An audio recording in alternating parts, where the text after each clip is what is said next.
Hello guys, good day sa lahat. So, weekend na naman. Matagal-tagal na tayong walang upload. Kaya pinilit ko ngayon dahil medyo busy lang tayo at saka medyo hindi, yung feeling ko hindi kasi okay. Kaya ganun guys. At busy rin sa trabaho. So ngayon, medyo may may oras tayo, yun. Diyos ko, ang hirap tagal. Loading pa yung ko guys. So, dahil matagal-tagal na tayo nag-video. Ito may nakita akong Marni. Napakaganda ng kulay. Sosyalin to guys. Kahit ordinary lang siya tingnan, pero sosyalin. Pero ang ganda pa ng quality niya.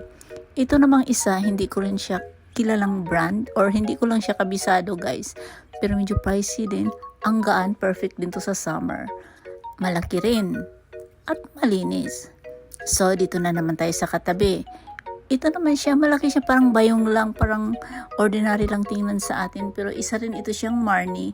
Ang laki niya, parang pang pamalingki lang yung peg. Pero guys, ang ganda rin ng quality niya dahil Marni kasi yan. So, ito rin, maganda rin siya, perfect din to. Pang summer din talaga yung quality dahil maraming butas-butas ba. Parang transparent. Ang ganda rin niya, simple, elegante siya tingnan. So yun guys, yun ang isi-share ko. Diba ang ganda? Pati yung kulay, sosyalin. So hanap-hanap tayo ng iba. So ito naman may nakikita ako ditong Miu Miu. Paano ba yan mag-pronounce guys? Hindi. Nahirapan na ako. Ang ganda pa niya. Malinis. Pas yung talampakan niya, ang ganda pa. Saka yung yung design niya, cute din. So, tingnan nyo naman yung presyo guys. Presyohin din siya dahil kilala kasi siyang brand. Luxuries kasi ito. Kaya ang ganda. Diba? May mga kumikintab pa. Wala talagang dumi. Ganda pa ng quality. Ito rin kakaiba pati yung takong. Pure leather naman siya. At saka in fairness, hindi siya mabigat. Maganda rin. Pati yung kulay. Ang tatangkad ka nito. Di ba mukhang bago? Yung talampakan niya kasi. Alikabok lang yan dahil yung stante nila. Pero perfect yan. Wala ring gasgas yung leather. So, dito tayo. Ito naman kasi siya guys. Kilala to siyang brand din.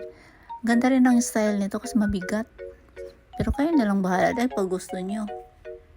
Thank you. Wala ring gas-gas. Ang ganda rin yan. Lalo na sa personal pag nakita nyo. So dito, itong Burberry na to. Medyo pricey din dahil Burberry kasi. Pero ganun lang pala yan siya guys. No? Hoodie rin siya. Ang ganda rin. Magaan din yung tela. Dito ka rin magulat guys. Ito, isa naman tong t-shirt. Simple lang siyang shirt. Ang ganda ng product. Pero pag makita mo to sa personal, pag mahawakan mo, perfect yung tela, malambot. Dito parang against the light. Hindi siya Pero pag makita mo to sa personal, ang ganda ng pagka-dark niya.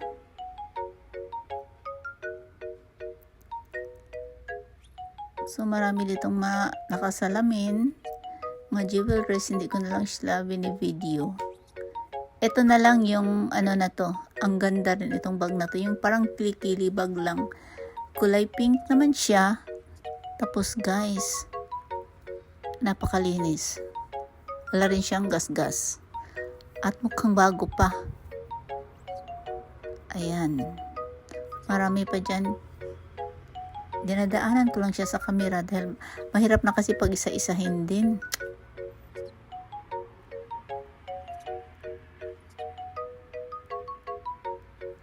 So, itong MK na to, parang nakita ko na to dati. Nakalimutan ko lang. Pero alam mo, nakukyutan talaga ako rito. Sosyalin kasi. Parang ganda pa ng kulay. At saka wala rin siyang gas-gas ha. Ito yung isa, itong Marc Jacob na to. Ang ganda rin ng quality ng leather niya. Malinis, malambot, at tama lang din yung laki. Parang siya guys, yung may butas-butas. Ayan. Yung design niya, ang ganda.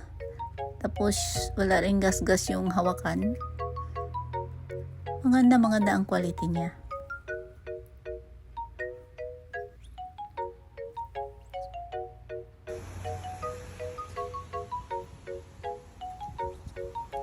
So, ito, pag makita mo to sa personal, maganda rin. Pati yung kulay, pati yung style, at saka yung laki niya. Ganda ng quality rin nito. Yung style niya unique din. Pang sling bag naman to. Tingnan mo naman, malaki rin siya. Kaya perfect din to.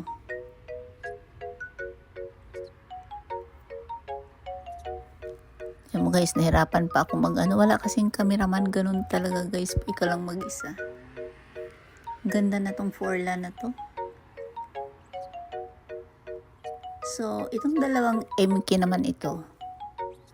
Maganda naman yung quality niya. Saka hindi siya mahal guys. Yung style niya, common kasi madalas ko to nakikita. Ayan no, kasi luma na rin kasi ito, pero malinis siya guys ha. Perfect din to sa mga, tama lang din yung budget. Tapos maganda yung quality pag hinahanap mo. Medyo mas mahal yung isa kaysa dito, pero konti lang naman ang diferensya. Ayan siya guys. Pwede na dahil MK naman yan. Maganda ang quality rin ng MK. Dahil kilala rin kasing brand yan. Kung baga pang masa ang yung presyuhan niya.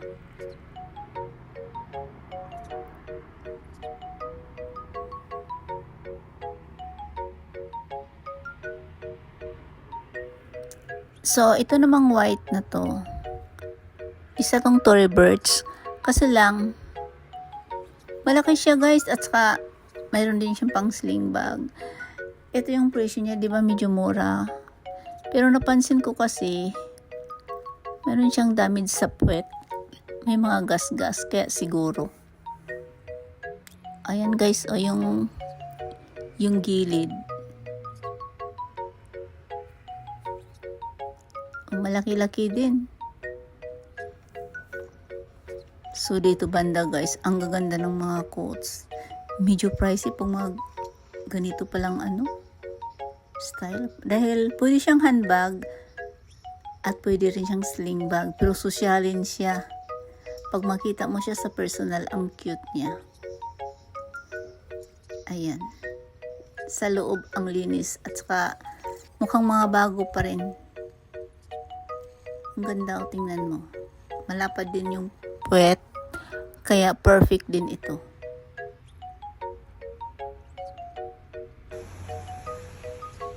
Ayan siya, may dust bag pa. Tapos yun naman ang pang sling bag niya. Yan, sulit na natin dahil para hindi tayo mapagalitan syempre. Tapos yung isa naman halos magkasim price lang din sila. Ganyan din ang style. Malinis din naman kasi kaya medyo may presyo.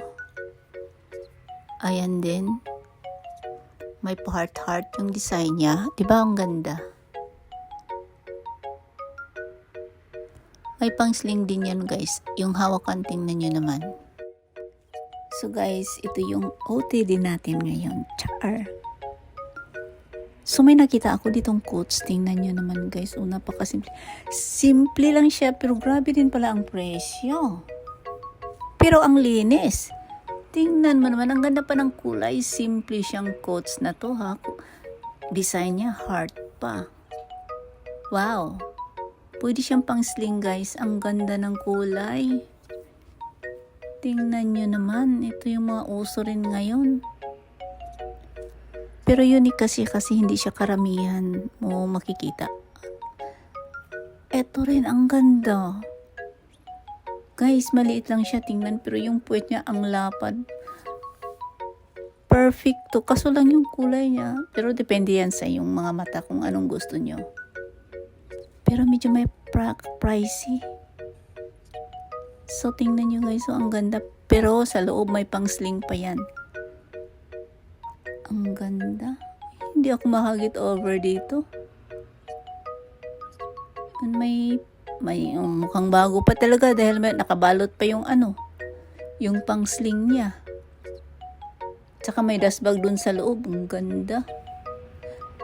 Yung dyan, nakahilera guys. Yung naka-arrange ba? Anong tawag niya? Naka-display. Yun. Natumpak din. Ang gaganda. Banda doon. Dito medyo luma.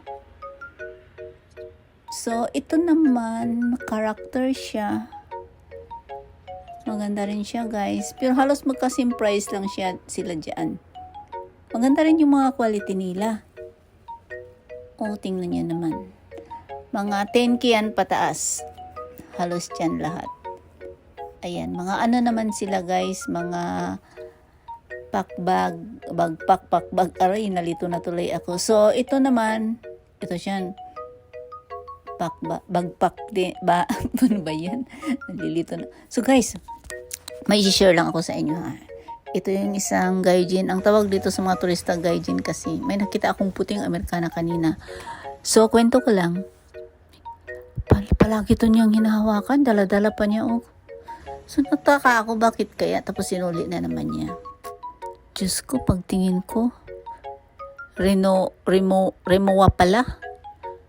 Kaya nagulat ako. Napakasimple lang niya tingnan. Pero napaka-pricey rin pala. Magaan lang siya.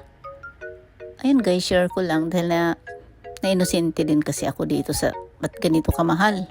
At saka yung Amerikana kasi tapos tinawag pa niya yung kasama niya, yung Amerikano o boyfriend ba niya o ano yun, yung asawa ba? Pinatingin pa talaga tapos umiling.